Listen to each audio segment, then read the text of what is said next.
Lisa from Simple Suburban Living, and today I'm going to be showing you how I make homemade fresh bread using this bread machine. My husband and I have really made an effort to be as chemical free as possible in our home, but especially with the foods that we eat.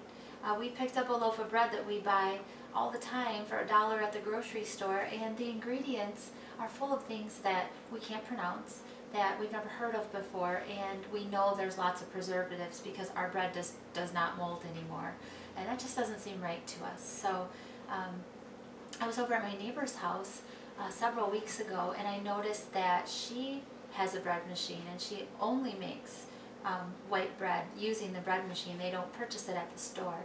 And I thought, what a great idea and a nice way for me to use the present that my husband bought me a few years ago. So ever since then we've been making our own white bread, and I gotta say, I don't think I'll ever go back. I have a peace of mind knowing that I'm sending the kids to school with a healthier lunch, and also it tastes better. Our home always smells like fresh bread.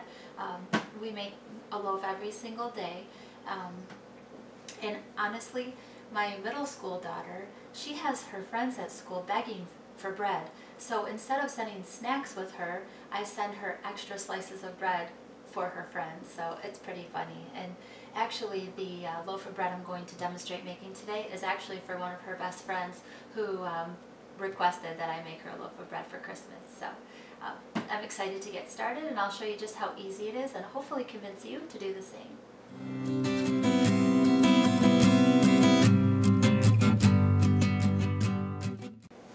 Okay, so before Summer and I start filling up this bread machine with all the ingredients we need, I'm going to tell you a little bit about the machine that we have in particular. It is a Panasonic, and the model is an SD-RD250. Now this particular model actually has the capabilities of making different size loaves, and it also has a fruit in a nut dispenser to make some specialty breads. We have used it, works great. It also comes with, in the manual, a bunch of recipes. Everything we've tried so far we just love. My daughter really likes the milk bread, my husband loves the pepperoni and cheese bread. But lately we've been just making the basic white bread. It only has 7 ingredients to the recipe, really quick. You're going to want to take the pan out to put the ingredients in. And one thing that you're going to want to note when I put the recipe up is you must put the ingredients into the pan in the order in which they're listed on the recipe. And you don't have to mix anything, you just place everything in, put the pan back into the machine, turn it on, and come back when it's done. So that's it. So Summer, are you ready to start putting the ingredients in? Yes. All right.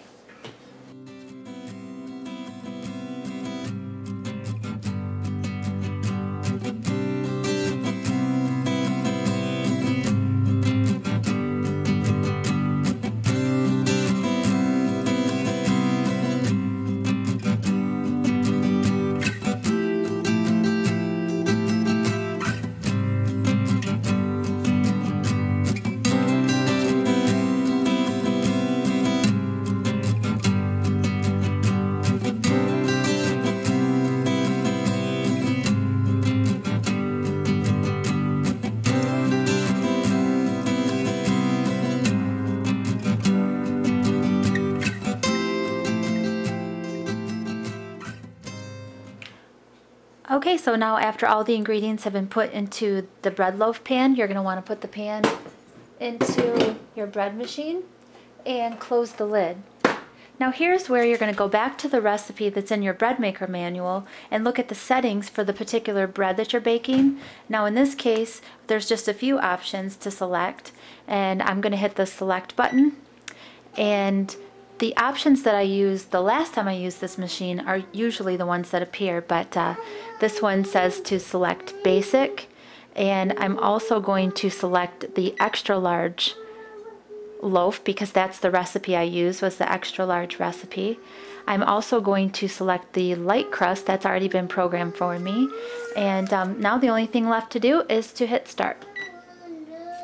Now going through these options can be a bit tricky. As long as you see the settings based on what's next to your recipe, you should be all set.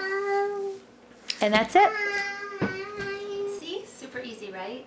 In about about 4 hours, this machine is going to beep and it's going to let you know that the bread is done, and it's also going to shut off. So if you're not home when it does shut off, it's fine, and it's fine to leave in here for a while. We've actually left our bread in here for a couple hours. It does make the crust a little bit flakier, but not a big deal. Still very easy for slicing and sandwich bread and things like that. I do place my bread on a cooling rack after it comes out, and you're going to want to wait to wrap it until it cools down. Otherwise you'll get some condensation and you don't want a soggy crust. But I really appreciate you watching. I hope this video encourages you to get your bread machines out of the cupboard and put them to good use.